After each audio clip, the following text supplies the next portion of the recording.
Welcome back to We're Not Really Here. I'm Natalie Pike and I'm joined by Nedum, Onuoha and Joleon Lescott. And that is 1-0 to Manchester City at half-time. So, ladies and gentlemen, as it stands, if this scoreline continues, we will win the league today. Take a breath, everybody. But that was an interesting last sort of 5-6 minutes of the half there, Joleon. But before that, fairly cagey up until that point. Yeah, cagey, respectful, equal. There was a lot of things that were going on, obviously very tactical from both teams. There wasn't anyone that was dominant in terms of possession. I wouldn't even know to predict what the stat was, possession-wise. But again, both teams created opportunities the way we'd expect them to. Wnrh in behind, trying to stretch the game. City trying to play up and pass through the lines. And then we get through. Again, an unconventional way for us is one ball over the top and Jesus gets in behind Christensen and creates the opportunity. Gets that all-important goal. Before that, well, in general, for the half, Nedum, can you try and talk us through what the formation was? Because I kept trying to work it out, and it seemed to be very interchanging, depending, obviously, kind of if we were attacking, if we were defending, if we were going forward. Who was playing where? Let me try and remember now. So, there were three centre-backs in Diaz on the right, Laporte in the middle, Ake towards the left. Like, Ake would be going forward as well, but there were the three there. Then a bit higher was Mendy on the left, a bit higher on the right was Cancelo. Rodri was in the middle, moving around everywhere, trying to get the ball.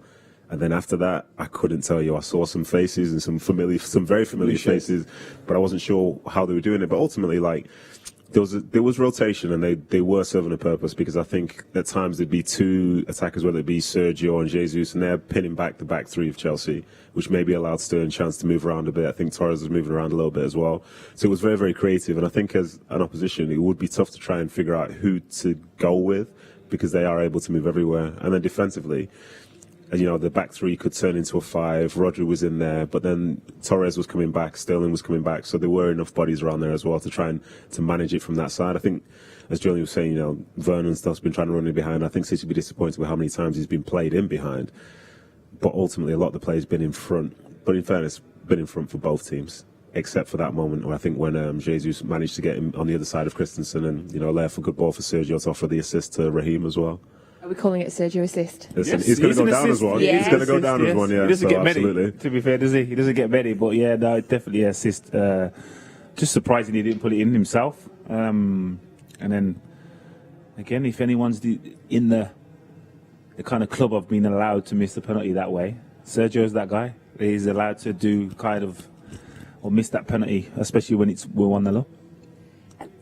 I was so surprised that he missed it, because obviously it's Sergio Aguero. What do you think that? Obviously, he's experienced enough to not let that dent his confidence too much. Do you think is he going to be able to shake that off straight away? 100%. I don't worry about that side of it for Sergio. I'm surprised he did it against someone as agile as Mendy. Yeah. He's a keeper that kind of has one of the fastest reactions in the Premier League. So that was the surprising element to it. But again, it is what it is. For perspective, again, you know, it's just like, it may sound a bit negative, but Sergio scored, I think it was 182 goals there. But think how many chances he missed as well. Yeah. But he still managed to score that many goals. So it's not, strikers aren't just people who score all the time. And his confidence, you know, he might not do that again with the next penalty he has, even though, as Joleon says, he's got every right to. But the fact is, he's a goal scorer. So he's going to try, if he comes out in the second half, he's going to try and score some goals, because that's what he's done consistently for the last 10 years. And the goal that we did score, obviously, Raheem Sterling, that's going to be incredible for his confidence. Yeah, it is, yeah. I think Raheem's done well in his formation, because he's been seeking the ball, and overall he's controlled it. He's kept hold of it, he's looked after it. He's defensively been good as well, but he's tried to be on the front foot. I think he's played one or two. He played a pass to Sergio earlier where he definitely looked like he didn't want him to score a goal. But it's just, you know, it's good to see him. He's feeling, I feel like he's looking more confident, he's looking more high energy, and he's looking to affect the game all the time. And I think that's stuff which is really exciting for him and for the club, because I think at times, you know, if you're not playing well, you can sort of hide a little bit, but he's definitely not doing that. And I think that says a lot about his personality and the way he is as a player as well. So I think he's doing well, and the fact that he was there for that, because usually if Sergio's getting played in, most people, myself included, wouldn't be trying to run to try and match it. Yeah, there's no rebound. Yeah, there's no. Yeah, that's done. But you know, he was there. He was the right man in the right moment, and you know, as he has been for many years for City, he slapped it in. And another player that I sort of thought had a particularly good first half was Nathan Ake. We haven't seen, again, too much from him. He's had injuries, and of course he's had the fact that the defence has just been so phenomenal this season. I thought his positioning, I was trying to keep a track of it, but it was hard because at points he was in that 3, but at points he was inside. I think what Pep's done is obviously set them out in starting positions, but then allowed certain personnel to vary theirs and adjust it. And we've seen Raheem in the left back area, so I think everyone's aware of there's not a normal recognised midfielder, so they're having to share the workload. So I think Nathan Ake is sharing the defensive side of it, and then Raheem is dropping in to create more opportunities going forward. So I think in terms of Ake, I think he's done well. Obviously, he's has a good understanding of what is required as a left back. He's played there numerous times for the national team as well. So again, it wouldn't surprise me if we see more of that in the future. So any changes you're expecting for the second half, or is it more of the... I don't know. I think I don't think either team's been great. I think it's been competitive, it's been tactical, but it's not been like it's had lots of fantastic performances. So I think for the players in there, I think they'll know that their standards which they've reached up until this point, they can be reached again. So I just expect a little bit more of a clinical nature in terms of the passes, the decision making, whether it's that in defence and an attack. And at the end of the day, for City, you're 45 minutes away from winning a league title, and 1-0 is great, but you can be more front foot because you're going in 1-0 and you've not played that well. So Chelsea are going to come out because top 4 is a big deal for them. So they're going to put the foot down, I imagine. So Chelsea are going to come, and I think City are going to match it. Yeah, because of course there's some big names there. Looking at the bench as well. If we do need to make any changes in the second half, you've got Gundogan, Fernandinho, Bernardo Silva, Mahrez, Foden. Foden would be the ones for me because the game seems to be like a 1v1. There's a lot of 1v1s, a lot of space for players to drive at people, and for me, they're two of the best we have in the squad. They look to enjoy it and have the energy to do that. And what do you think about Chelsea in the second half? Because obviously we've said there it has been a bit cagey. It's been a bit tentative. Obviously we know it's a game. It's important for them for the top 4, but they do have a little bit of breathing space. They've got a few more games left. What are you expecting from them in the second half? More energy. Again, we've seen how they want to get in and behind us. They haven't created that many opportunities because the times when it's done that, Werner's been isolated. So they need to get further up the field and what I don't know if it was on purpose, but I think the matchup between Raheem and Kante from Pep is really good. I think he's recognised that Raheem has the capacity to match him in and out and going forward and defensively. So I think that's impacted how high they win the ball. I don't think they've won it as high as they normally do. But again, I think they just need more energy and a bit more composure in and around the midfield as well. Yeah, because it does feel like we're playing slightly different to we've seen us play most of the season. So it does like to keep us on our toes. You really can't predict what's going to happen. And to be honest, this year I think that's been a good thing because I think, as Joleon said there, if Kante is going to be the main person for them, you find a matchup which works defensively, but then also still helps the team in an attacking way.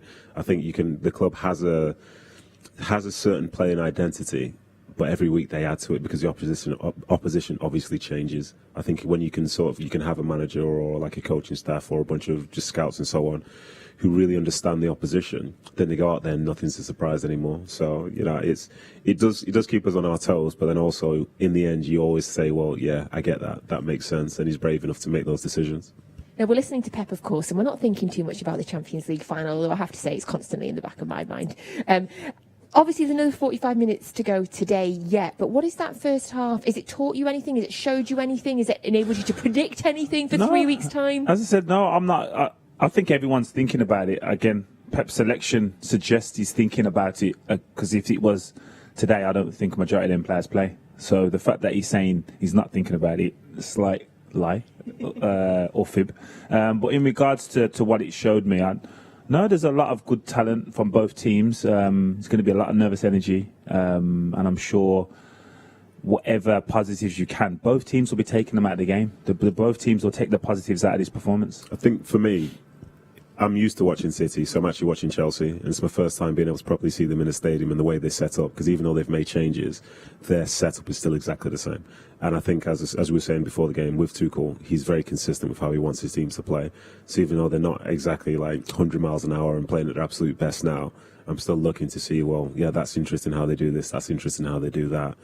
I'm sure when this game's done, Pep will look at that as well and probably have a plan in play for a few weeks' time. Absolutely. So let's have a look now at some of the messages you've been sending us in on social media. Thank you so much. You can use the hashtag WNRH, and we absolutely love hearing from you. And you know that your photos are my favourite to see. So we're going to have a look. We've got some crackers now, and there definitely is a bit of an Oasis theme going on today, because we've got Fadley, who said, "Come on, City, you are my wonder wall," and that is a lot of City kits. Good work there, Fadley. That is a wonder wall. And then we've got Sweetener, Sanjay City Blues says, "Come on, we can do this, Man City, at work, but have to tune in for this one." I love that. Well done there, Sanjay. You're at work, but you're managing to sneak to see the game. Excellent work. Don't get in trouble. Then we've got Tom Worrell, who says, "Come on, City, let's get it over the line. Levitating Blues." I love that. And another one with, he's got, oh, that's me. He's got a picture there of the TV with me on it. And then all the shirts in the background and flags, and excellent work watching us there. Thank you very much, Tom. Then we've got, now, this is a great name, Matt. Matt Exploring Disused Railways is his Twitter name, and I'm loving your picture of you there on a disused railway there, Matt. So that, Matt, very welcome to the show. My setup, come on, City, is my birthday on Monday. Oh, Matt. Well, I hope we win the league as a birthday present for you. And Matt's there drinking out of his City mug with his City shirt on. Loving that. And then we've got Stardust. We do have some cracking Twitter names today. Well done, everybody. Are we going to do it today? Here's hoping. Come on, guys. And a picture of Stardust there in her City shirt. Then we've got Apul Santoso, who says, "Let's win the Premier League." Straight to the point there, Apul. I love that. Let's win the Premier League. And that is him and some friends there with City flags. Thank you, Apul. And then we've got Theo Seuss, who says, "Going for all the good luck charms, wearing the shirt I wore to Wembley when we won our last trophy, with my ticket from when we won our first of my lifetime 10 years ago." Oh, Theo, absolutely love that. So you can keep sending us in your tweets, hashtag WNRH. Now I'm being told the players are coming back out onto the pitch. What a huge 45 minutes ahead of us. This 45 minutes, gents, we could win the league. Final words there, Joleon, ahead. Just don't concede, and the job's done. I think it's simple, and the fact that we can rely on our defensive side of our game now gives me more encouragement that that's going to happen. Think we'll be celebrating in 45 minutes? Yeah, I think we celebrate another way. Yeah. There's plans to fear. Yeah. Love that. Yes, celebrating either way. There you go. There's the Chelsea team coming out. So if you're not watching live, as always, you can listen to Alistair Mann and Michael Brown doing the commentary on the Manchester City app. We'll be back here at the full-time whistle. No matter what happens, we will be here, but hopefully you will see us celebrating. Enjoy the second half, Blues. Come on.